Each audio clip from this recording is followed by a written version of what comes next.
আজকে না প্রত্যেকটা জায়গায় অল্প অল্প করে কন্টেন্ট আছে, কন্টেন্ট অনেকগুলো আছে, কিন্তু সেটাকে নিয়ে যে অনেক বেশি ইলাবোরেটলি বলা যাবে এমন কন্টেন্ট নেই। কিন্তু আমি এখন চারটে কন্টেন্ট একত্রিত করে হয়তো ভিডিওটা করছি। দেখি যদি এর মধ্যে তিনটে এঁটে যায় তাহলে একটা ভিডিও আলাদা করব, আর না হলে চারটে কন্টেন্ট নিয়ে একসাথে বলবো, কারণ কন্টেন্টগুলো ভেরি রিসেন্ট একসাথে উদ্ভব হয়েছে, আর সেই জন্য সব কিছুই বলতে হবে। তো প্রথম যাকে নিয়ে বলবো সেটা হচ্ছে আমাদের মারু। অনেক দিন ধরেই তোমরা দেখছিলে যে মারুর ক্যামেরা খারাপ, ফোন খারাপ এই নিয়ে কিন্তু চলছিল। এবং বেশ কিছুদিন আগে আমরা দেখেছিলাম যে আমাদের মারুর বর গিয়ে দোকান থেকে মারুর ফোনটাকে ঠিক করে নিয়ে এসেছে, কিন্তু যবে থেকে ঠিক করে নিয়ে এসছে ওর ক্যামেরার কোয়ালিটি খুব খারাপ হয়ে গেছে। ফ্রন্ট ক্যামেরা, ব্যাক ক্যামেরায় পরিষ্কার ছবি আসে, কিন্তু ফ্রন্ট ক্যামেরা একদম বাজে ছবি আসে। আর সত্যি কথা একটা জিনিস তোমরা জানবে, এই যে আমরা ভিডিও দেখি, ভিডিওতে কন্ট্রোভার্সির কথা বলতে পারবো না, কিন্তু ব্লগিংয়ে যদি জিনিসটা মানে ছবিগুলো খারাপ আসে, সুন্দর আশেপাশের চিত্রগুলো যদি ক্যামেরায় ভালো না আসে, ঘোলাটে আসে, ঝাপসা আসে, ভিডিও দেখতে ইচ্ছে করে না। আর মারুর ভিডিওতে আমরা দেখছিলাম প্রায়শই যখন ও ব্যাক ক্যামেরা দিয়ে ভিডিও করেছিল বেশ সুন্দর আসছে, যেই না ফ্রন্ট ক্যামেরা নিচ্ছে সঙ্গে সঙ্গে ঝাপসা কেমন একটা বিচ্ছিরি দেখতে লাগছে। আর সত্যি কথা ওই রকম যদি ছবি আসে ভিডিও দেখতে ইচ্ছে করে না, ঠিক আছে? তো অনেক দিন ধরেই মারু এই সমস্যায় জর্জরিত ছিল। তারপরে ওরা ডিসিশান নিয়েছে যে আমাকে মানে ফোনটা চেঞ্জ করতে হবে, কিন্তু ফোন চেঞ্জ বললেই তো আর ফোন চেঞ্জ করা যায় না, ফোন চেঞ্জ করতে তো পয়সা লাগে। আর যখন চেঞ্জ করবে তখন ভিডিও করবার জন্য যেই কোয়ালিটির ফোন নেওয়া উচিত আমার মনে হয় সেইটার জন্য ওয়েট করা উচিত। মানে ধরো ইনস্ট্যান্ট আমি যদি আজকের একটা ফোন খারাপ হয়েছে সঙ্গে সঙ্গে যদি ফোন নিই, তখন সেক্ষেত্রে হয়তো সবসময় আমার মানে আমার যে ওয়ালেট পারমিট করে না যে আমি সঙ্গে সঙ্গে ভালো ফোন কিনি। কিন্তু ধরো একটু সময় সুযোগ বুঝে একটু সময় নিয়ে অন্য কোনোভাবে মানে পয়সাগুলো অ্যারেঞ্জ করে সেই ইএমআই করি আর পুরোটাই করি, সব কিছু করে তারপরে যদি একটা ফোন নেয় তাহলে সেক্ষেত্রে ভালো যেটা মানে চুজ হয় সেরকম ফোন নেওয়াটা যায়। তো মারুর এটা 3 নম্বর ক্যামেরা ফোন, মানে ভিডিও করার জন্য। প্রথম যে ভিডিও করতো ওর যে ফোনটা ছিল সেটা, তারপরেও স্যামসাংয়ের একটা ফোন কিনেছিল যেটা প্রায় 40-42 হাজার টাকা দাম, এবং সেই ফোনে ও ভিডিও করতো এবং ভিডিও ভালোই আসতো। প্রথম যে ফোনটা ছিল সেই ফোনটা অতটা ভালো ভিডিও আসতো না, পরে ও 40 হাজার টাকা দিয়ে ফোন কেনে এবং সেই ফোন দিয়েই ভিডিও করে, কিন্তু সেটা 3 বছর থাকার পর প্রচুরবার হাত থেকে পড়ে ঠরে নষ্ট হয়ে গিয়ে এই জিনিসটা হয়েছে। আচ্ছা, এবার এখানে না আমি আমার নিজের অভিজ্ঞতার কথা বলছি। আমি প্রথমে একটা ফোন কিনেছিলাম, আমার ফোন ছিল হচ্ছে ওপো, ঠিক আছে? তারপরে ওপো ফোনটা আমার ভীষণ সুন্দর ছিল, মানে ভিডিও করবার জন্য খুব খুব খুব সুন্দর ছিল। তারপরে ওপো ফোনটা প্রায় আমার 4 বছরের উপরে চলার পরে আমি কিনলাম হচ্ছে রিয়েলমি GT60, এটা কিনেছি।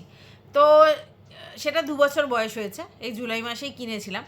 তো এবার আমি না কিছুদিন আগে ফোন দোকানে গিয়েছিলাম, যে এরম GT60-র উপরে কার্ভের যে উপরের যে কী বলে যে স্ক্রিন গার্ড, সেটার জন্য। ওটাতে স্ক্রিন গার্ড নেই, মানে আমি যে ভিডিও করছি এখন যে ক্যামেরা, স্ক্রিন গার্ড নেই, স্ক্রিন গার্ড লাগানো যায় না, মানে এতটাই মানে কার্ভ।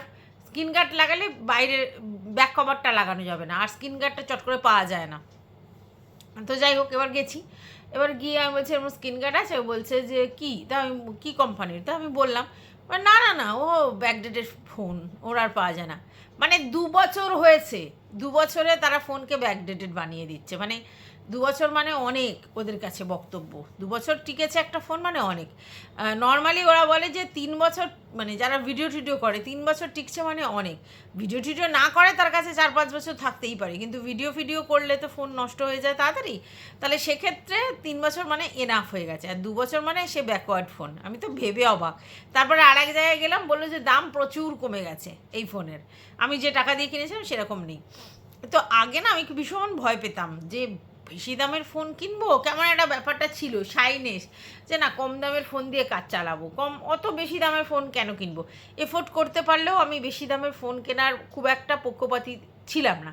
তারপরে আমি বুঝলাম যে না, আমার র্যাম রম ভালো রাখতে হবে, তার জন্য কিনতে হবে, স্টোরেজ বেশি রাখতে হবে তার জন্য। এখন তো মানে আবার একটা ফোন কেনবার মেন্টালিটি পজেস করছি, জানি না সেটা হবে কি না। ফোন কিনবো ঠিক করেছি একটা, দেখা যাক কী হয়। তো এই ফোনটা এখন মোটামুটি কাজের। আর একটা যেটা ফোন আছে তাতে আমি ভিডিও করি না, সেটা ওই মানে রয়েছে। তো ওই ফোনটা কিন্তু 4 বছর হয়ে গেছে ওই ফোনটা, হ্যাঁ 4 বছর, পুজো আসলে 4 বছর হবে। তো ওই ফোনটায় তেমন কিছু করি না, ফটো ভালো আসে না, তার জন্য ওই ফোনটাতে আর ভিডিও করি না। তো এই যে মারু যে আইফোনটা নিয়েছে, আমি খুব খুশি মানে এই জন্য খুশি, আইফোন নিয়েছে বলে খুশি না, যে ও আইফোন নিয়েছে বাবারে এই জন্য খুশি না। কথাটা হচ্ছে মারুর একটা ফোনের প্রয়োজন ছিল, ঠিক আছে, এবং ক্যামেরার কোয়ালিটি ভালো না হলে ফোন মানে ভিডিও করতেও ইচ্ছা হয় না, এটাও বাস্তব। তো মারু ভীষণ ল্যাথার্জি দেখাচ্ছিল ও মানে ভিডিও করাতে, এবং সত্যি কথা শরীরও পারমিট করছিল না। তো সেক্ষেত্রে যে ও এখন সো এক্সাইটেড হবে হয়ে ও ফোনে মানে ভিডিওটা করবে, কারণ আইফোনে ক্যামেরা কোয়ালিটি তো দুর্দান্ত।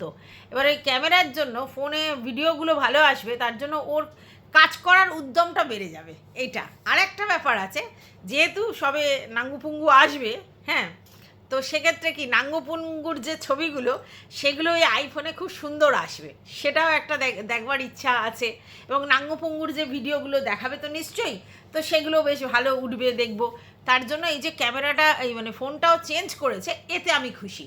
এবার আইফোন নিয়েছে বলে কেন খুশি আমি, আইফোনের ক্যামেরাটা ভালো, তাহলে ওর ফটোগুলো ফটোজেনিক হবে এবং ভিডিওগুলো সুন্দর আসবে, ক্যামেরার কোয়ালিটি ভালো হবে। তো ভিডিওটা ওর করতেও এনার্জি লাগবে, ও রেগুলার ভিডিও দেবে, আর আমাদের ভিডিও দেখতেও এনার্জি লাগবে। দ্যাটস ওয়াই আমার ভালো লেগেছে। তো আমি ওকে ওখানেই কংগ্রাচুলেশন জানিয়ে এসেছি, কারণ সত্যি কথা বলতে দেখো, আমরা কন্ট্রোভার্সি ক্রিয়েটাররা কোনো ব্লগারের কাছে যদি কোনো কমেন্ট করি না, সঙ্গে সঙ্গে ভাবে যে ব্লগারদের চাটতে চলে গেছি, মানে কিছু ভিউয়ার্স ভাবে, এরকম ব্যাপার নেই। তোমরা দেখছিলে যে মারুকে নিয়ে খুব একটা ভিডিও আমি এখন করছিলাম না, প্রয়োজন হচ্ছিল না। তো এখন আমি না কংগ্রাচুলেশনটা না আমার মন থেকে এলো, তাই জন্য দিয়ে এলাম। মানে মন থেকে এলো মানে ওই যে ফোনটাও চেঞ্জ করেছে এবং আইফোন নিয়েছে, আমি খুব খুশি হয়েছি। আইফোন ইনসেন্স মানে ওর ভিডিওগ্রাফিটা ভালো হবে। যেই প্রফেশনটাকে আমি চুজ করেছি সেই প্রফেশনে আমার ভিডিওর কোয়ালিটিটা একটা মেন পার্ট, তো সেটার জন্য আমি তো ইনভেস্ট করব। এটা খুব বুদ্ধিমানের কাজ করেছে, খুব ভালো লেগেছে আমার এই ব্যাপারটা। তো তার জন্য আমি ওকে কংগ্রাচুলেশনও জানিয়ে এসেছি। তো যাই হোক, এটা গেল মারুর ব্যাপার। তো দেখি কবে নাঙ্গুপুঙ্গুটা আসে আর কবে ও সুন্দর সুন্দর করে ভিডিও দেয়, ভালো লাগবে। আর একটা কথা আমাদের মারুর বর বলেছে, আমার খুব হাসি পায় জানো তো ওর কথাগুলো শুনে, মানে কি বোকা বোকা কথা বলে। অ্যাকচুয়ালি কি জানো তো, ওর মধ্যে না খুব একটা পেঁয়াজ ঘোজ নেই ছেলেটার মধ্যে, এটা কিন্তু আমি বুঝি। এত কিছু বলি ওকে ঠিকই, ওর মধ্যে কিন্তু পেঁয়াজ ঘোজটা একদম নেই। কারণ দেখবে ও কিরম বোকা বোকা কথাগুলো বলে, ও যদি সেরকম পেঁয়াজ ঘোজ থাকতো তাহলে অনেক ভেবেচিন্তে কথা বলতো, রিজার্ভ পার্সোনালিটিও দেখাতে পারতো, সেটা কিন্তু নয়। ও বলছে বলদের মতো। অ্যাকচুয়ালি তো ক্যামেরাটা মানে ফোনটা তো আমার হাতেই থাকবে, কারণ বেশি তো আমিই ক্যামেরা করব।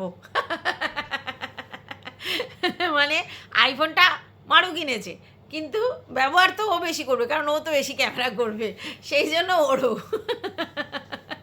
না না না, এটা একটা ইনোসেন্সির লক্ষণ। না না না, এখানে আমি আজকের আর অন্তত অনুপমকে কিছু বলতে পারবো না। ও বোকা বোকা কথাটা বলেছে, এই বোকা বোকা কথাটা দেখে বোঝা যায় যে ছেলেটির মধ্যে কিন্তু প্যাচগোজ খুব একটা নেই। খুব মানে কি বলবো, গ্রামের একদম কীরকম ইনোসেন্ট টাইপের ছেলে, মানে এখনও সেই ম্যাচুরিটি। এটা তো স্বাভাবিক, একটা 26 বছরের ছেলে কত ম্যাচুরিটি হবে।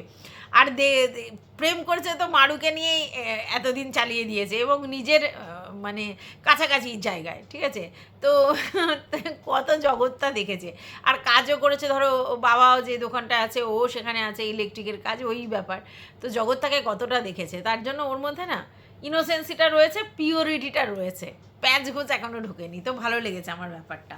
যাই হোক, এটা হচ্ছে মারুর ব্যাপার গেল। তারপরে চলে যাই হচ্ছে আমাদের ছন্দার ব্যাপারে। তো ছন্দাকে আমরা দেখলাম যে একটা গ্যাস ওভেন কেউ দিয়েছে, ঠিক আছে, গ্যাস ওভেন দিয়েছে। তারপরে খাবার দাবারের রেশন অনেক দিন আগে দেখলাম অনেকে দিয়েছে। গ্যাস ওভেন যে দিয়েছে সে ত্রিপুরা থেকে দিয়েছে। তো এইসব দিয়েছে। তো দেখো, আমি অনেক ব্লগারকেই দিয়ে দেখেছি যে ব্লগারদের ভিউয়ার্সরা গিফট পাঠায়। মারুকেও প্রচুর গিফট পাঠিয়েছিল আমরা দেখেছি। আর তোমার হচ্ছে আমাদের খোকার ছেলের জন্য প্রচুর গিফট এসেছিল আমরা দেখেছি। কেউ কেউ টিনুর সঙ্গে দেখা করে তাকেও গিফট দিয়েছিল আমরা দেখেছি, ঠিক আছে। তারপরে ম্যান্ডিকে তো গোল্ড দিয়েছে আমরা দেখেছি, গোল্ডি দিদি গোল্ড দিয়েছে। এবং অনেকে সুন্দর সুন্দর জুয়েলারি হেনা তেনা, তারপরে নাইটি, তারপরে অনেক কিছুই তো পাঠায়, ম্যান্ডিকে পাঠায়। ম্যান্ডির কি অভাব?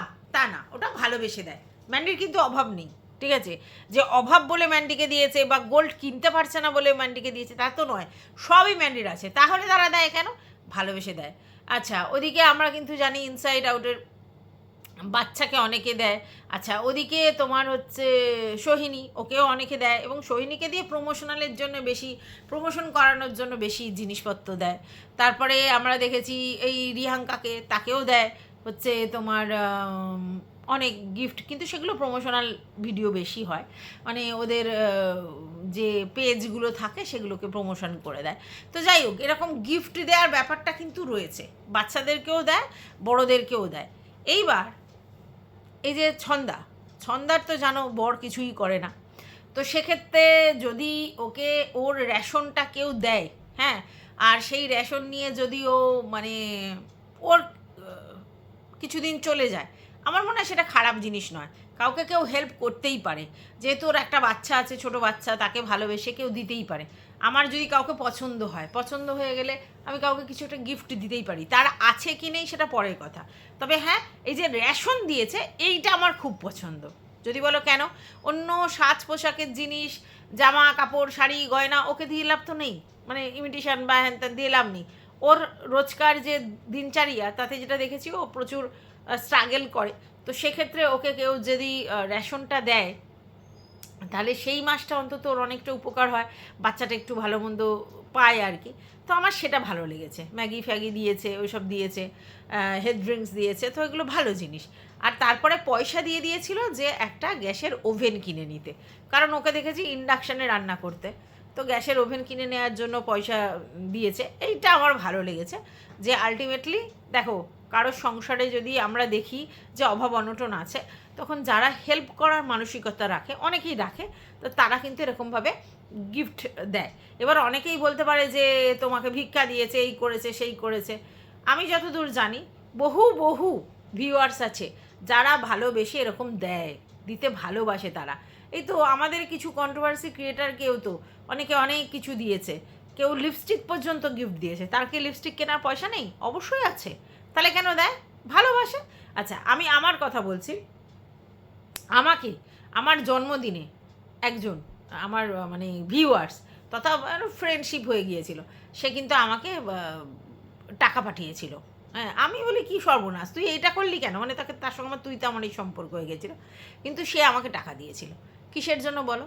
হ্যাঁ, ভালোবেসে। ওটা যে আমার বন্ধু হয়েছে, আমার বন্ধুর জন্মদিনে আমি গিফট দিয়েছি, আমার তো মানে সেই সময় খুব খুব আনন্দ হয়েছিল। দেখো, টাকা দিয়েছিল বলে আনন্দ হয়েছে তা নয়, ব্যাপারটা হচ্ছে আমার ফ্যামিলির বাইরেও কেউ আমার জন্মদিনটাকে আমাকে সেলিব্রেট করালো একটা গিফট দিয়ে। তো সেটা তো ও তো আমাকে অন্য গিফট পাঠানো, আমার ঠিকানা ফিকানা জানে না, তার জন্য পাঠানো সম্ভব নয়, কিন্তু গুগল পে নাম সার্চ করে পাঠিয়ে দিয়েছে, তো সেই জন্য দিয়েছিল। তো এইগুলো, তারপরে আমাকে অনেকে সুপার চ্যাট করেছিল যখন আমি প্রথম মনিটাইজ অন হয়, তখন প্রচুর লোক আমাকে সুপার চ্যাট করেছিল। কেন না, সুপার চ্যাট করলে হচ্ছে আমার ডলারগুলো জমবে, তাহলে হচ্ছে আমি $100 তাড়াতাড়ি পেয়ে যাব। তাহলে এগুলো কিসের জন্য করে? ওই যে সুপার চ্যাট ফ্যাট কি, যে আমি কি কাউকে চেয়েছিলাম না, তো সেগুলো ভালোবেসে করে, আর সেটা কিন্তু ভীষণ আনন্দের হয়, ভীষণ আনন্দের হয়। আমি যখন সুপার চ্যাটগুলো পেয়েছিলাম, কী যে আনন্দ হচ্ছিল তোমাদেরকে কি বলবো। সব আমার চেনা পরিচিত ভিউয়ার্স আর কি, মানে তারা আমাকে ভালোবেসে তখন ওইগুলো দিচ্ছিল। তাই আমি কখনোই বলবো না যে কোনো ভিউয়ার্স যদি কাউকে এরকমভাবে গিফট দেয়, মানে রেশন দেয়।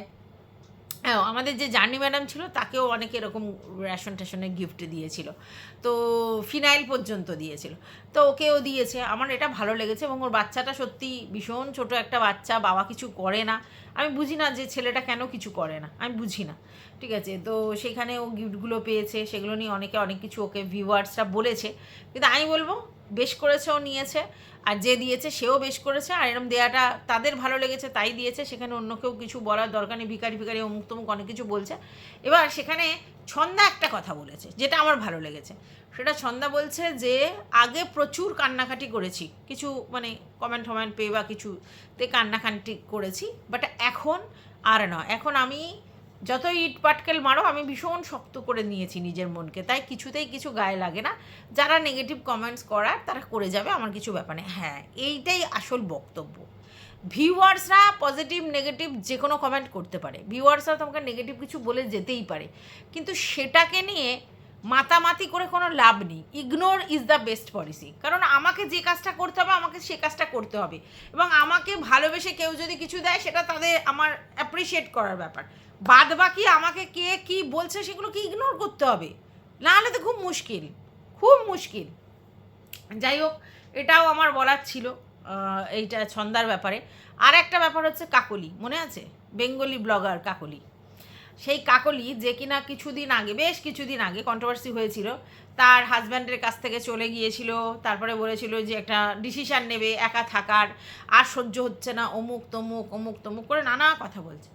ওমা দেখি দুদিনের ভিডিও, আজকের আর কালকের। আজকে যখন দেখেছি তখন 7 ঘন্টা না 8 ঘন্টা আগের একটা ভিডিও, আর কালকে একটা ভিডিও, দুটো ভিডিও দেখছি সেম জিনিস।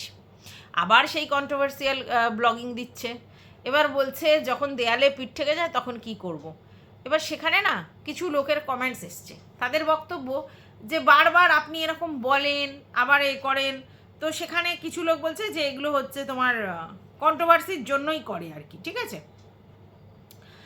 তো একজন লিখেছে, সেই কমেন্টটা পড়ি। আপনি আবার শুরু করলেন, তারপর ভিউজ কি বেড়ে গেলে তো আবার হাত ধরে মুখে মুখ লাগিয়ে সমুদ্রে বনে জঙ্গলে হাঁটবেন, রিলস বানাবেন। কোনো পার্মানেন্ট সলিউশন তো আপনার নেই। সরি, বাট যে আপনাকে সম্মানই করে না তার সঙ্গে ড্রেস পরে নাচতে নাচতে রিলস করেন, সেজে গুজে ঘুরে বেড়ান, কি করে? আপনার নিজেকে ছোট লাগে না? বারবার একই জিনিস করলে তো আর তার সঙ্গে থাকাই উচিত না। ব্লগ বানিয়ে একই জিনিস বলে কি লাভ? দম থাকলে ডিভোর্স হিম। আপনার ছেলে অনেক বড় হয়ে গেছে আর আপনি তো ফিনান্সিয়ালি ইন্ডিপেন্ডেন্ট। ঠিক কথা বলেছে। আমি বুঝে পাই না যে দুদিন ছাড়া ছাড়া কন্ট্রোভার্সি করতে চলে আসে এই ব্যাপার নিয়ে, যে ওর বর ওকে সম্মান করে না। কি না বলেছে যে ভিডিও করবার জন্য এত লাইট জ্বালিয়ে রাখলে চলবে না, ঠিক আছে, বন্ধ করো, এত লাইট জ্বালিয়ে ভিডিও করা যাবে না, মাসে কত ইলেকট্রিক বিল আসে, সেটা ভীষণ অপমানজনক লেগেছে। তো ভাই আমি একটা জিনিস বুঝে পাই না, তো ও তো ইনকাম করে, তাহলে ওর যদি ভিডিওর জন্য ইলেকট্রিক বিল খরচা হয় তাহলে 50% ইলেকট্রিক বিলও দিক, 50% ইলেকট্রিক বিলও দিক, কারণ ওর ভিডিওর জন্য যদি ও মানে করে, কারণ সেই ভিডিওর টাকা নিশ্চয়ই ওর হাজব্যান্ডকে দেয় না আমার যতদূর মনে হয়। তাহলে ওর যদি ভিডিওর টাকা আর ও যে ইনকাম করছে সেই টাকা যদি ওর বরকে না দেয়, তাহলে এই ভিডিওর সময় যদি এত ইলেকট্রিক বিল খরচা করে, তাহলে যদি বর বলে ওর গায়ে লাগে, তাহলে আমি হলে কি করতাম ভাই? ইলেকট্রিক বিলের 50% মুখে ছুঁড়ে মারতাম, যে আমার ভিডিওর জন্য খরচা হচ্ছে আমি দিয়ে দিচ্ছি, তুমি তোমার ইনকামগুলো তোমার কাছে রেখে দেবে, আর তারপরে সে সমস্ত সংসার চালাবে, আর সেখানে সেই ইলেকট্রিক বিল বেশি হলে সে তো হাউমাউ করবে। সেটাকে আবার ভিডিও করেও ছেড়েছে, মানে পুরো ওই জিনিসটাকে দেখিয়েছি, তাও বলছে দেখায়নি, এডিট করে দিয়েছি। এবার অনেকেই বলছে আপনার হাজব্যান্ড এই ভিডিওগুলো দেখে না, দেখবে না, আপনি হাজব্যান্ডের সম্বন্ধে এগুলো বলছেন, কিছু যায় আসে না, আগেও তো করেছিল, তারপরে তো আবার মিলন তিথি হয়ে ঘোরাঘুরি করছিল। তাহলে এই বারবারই এগুলো কন্ট্রোভার্সির জন্যই করে। রিয়েল লাইফে দেখো সবারই কিছু না কিছু হাজব্যান্ডের সঙ্গে গন্ডগোল হয়। আজকের আমার হাজব্যান্ডের সঙ্গে আমার খুব প্রেম প্রীতি, প্রচুর প্রেম প্রীতি, খুব ভালো সম্পর্ক, তার মানে আমাদের ঝগড়া হয় না? তো আমাদেরও তো কখনো না কখনো ঝগড়া হয়। তো সেই ক্যাজেরা টাইপের ভিডিওটা নিয়ে গিয়ে আমি ভিডিও করে ছেড়ে দেবো? যদি ছেড়ে দিই তাহলে সেটা কন্ট্রোভার্সির জন্য ছাড়ছি, আর কিচ্ছুর জন্য নয়। আজকের আমার ছেলের সঙ্গে আমার খুব সুসম্পর্ক, কিন্তু আমার ছেলে কি আমার সঙ্গে কখনো ঝগড়া হয় না? হয়তো ঝগড়া হয়, ও আমাকে 2-4টে বলে, আমি বলি, এবার লুজ টক করতে শুরু করি, খুব বাজে। এবার আমি যখন লুজ টক করতে শুরু করি, সেটা যদি কেউ ভিডিও করে ছেড়ে দেয়, তখন তোমরা বলবে বাবা এত শান্তশিষ্ট দেখতে, আর এই করছে বাড়িতে, হ্যাঁ এই করছে বলে, তো তোমরাও সিনক্রেট বলবে যে কী রে। কিন্তু মানুষের মধ্যে তো এরকম হবে যে ওর বউয়ের সঙ্গে ঝগড়া ঝামেলা হচ্ছে, তখন ইলেকট্রিক বিলের কথাটাই ওর মনে পড়েছে, যে এত টাকার ইলেকট্রিক বিল পুড়ছে, এত বিল আসছে, ভিডিওর জন্য এত লাইট জ্বালছে, তো বলবেই তো। তো সেখানে আমি তার মুখ বন্ধ করার জন্য কি করতে পারি? ভাই তুই নে তোর বিলের 50% টাকা, আর কথা বলবি না। সেটাও করব না। আর সারাক্ষণ ভিডিওতে শোনাবো, ভিডিও ভিউয়ার্সরা শুনে কি করবে? বলছে ওই ভদ্রলোকের যে ডবল ফেস, ওই ভদ্রলোক যে ডুয়েল পার্সোনালিটি হোল্ড করে, সেটা লোকের সামনে ওপেন করার আছে। বলছে কিছু লোক ভয় পায় না, কারণ তাকে তো বলবার কেউ নেই, আর আমি অনেক সহ্য করেছি, আর ওকে বলবার কেউ নেই, দেখবার কেউ নেই, তাই জন্য আমি ওকে এক্সপোজ করলাম ভিডিওর মাধ্যমে। মানে কোনো মানে আছে? আমি নিজের হাজব্যান্ডকে যদি এক্সপোজ করি, করলে যদি আমি জনসমক্ষে নিয়ে আসি, তাহলে কি আমার নিজের থুতু নিজের গায়ে পড়লো? কেন লোক বলবে ভাই যদি এই ভদ্রলোক তোমাকে এইভাবে মেন্টাল টর্চার করে, আর এইভাবে তুমি যদি অসহ্য যন্ত্রণা করে দিনের পর দিন সহ্য করেছো, তাহলে ভাই তুমি সেলফ ডিপেন্ডেন্ট হয়েছো, তোমার ছেলে মানুষ হয়ে গেছে, এই সময় তোমার সম্পর্ক ইতি টেনে বেরিয়ে আসো ভাই। নাটক করে লাভ নেই। ব্লগিংয়ে বলছো মানে, ভিডিওতে বলছো মানে তুমি কন্ট্রোভার্সি চাইছো আলবাদ, কারণ ভিউজটা ম্যাটার, রেভিনিউটা ম্যাটার। পরিষ্কার কথা, আগেও করেছে, এখনও করছে, ঠিক আছে?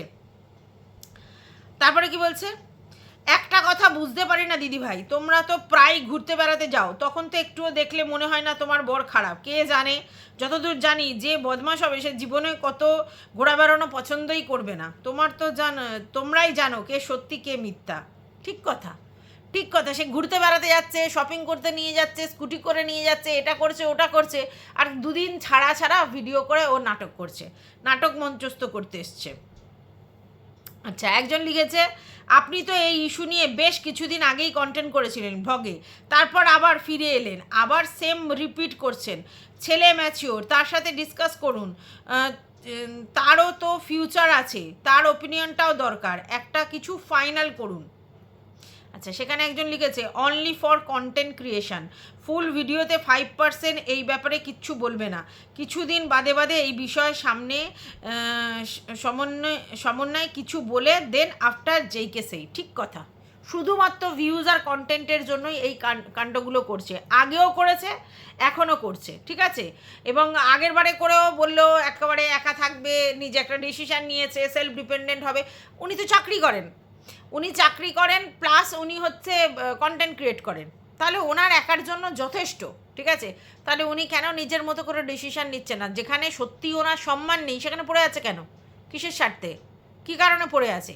উনি তো বলেছেন যে আর সহ্য করবো না, তারপরে আবার টুকটুক করে চলে গেল, আবার বেশ কিছুদিন হলো আবার শুরু করেছে।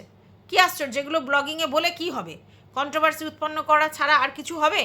অ্যাকচুয়ালি উনি রেভিনিউ চায়, কিউরিসিটি মানুষের মধ্যে তৈরি করতে চায়। দেখেছে এতে করে বেশ ভালো ইনকাম হয়, যখনই দেখে ভিউজটা একেবারেই শুয়ে পড়েছে, তখনই ওনার এই ধরনের কাজটা, কর্মটা করতে ইচ্ছা করে, তাই করে। আর এখানে ওনার কাছে একটাই অপশান, সেটা হচ্ছে বরকে এক্সপোজ। বরটাও কিছু বলে না, আমি বুঝে পাই না ভাই, যতসব। তো যাই হোক, ভিডিওটা আমার তো অনেকই বড় হয়ে গেল, 3টে কন্টেন্ট নিয়ে একসাথে আমি ভিডিওটা করলাম। তোমাদের যদি কিছু বক্তব্য থাকে অবশ্যই কমেন্ট বক্সে জানিও, আর ভালো লাগলে ভিডিওটা লাইক তো বানতে হয়। আর একটা ভিডিও আমি অবশ্যই করব, সেটা হচ্ছে যেটা বারুইপুরের ঘটনা, সেটা নিয়ে দেখি সেই ভিডিওটা আমি আলাদা করে কাল সকালে যদি পোস্ট করতে পারি তাহলে খুব ভালো হয়। ততক্ষণের জন্য টাটা।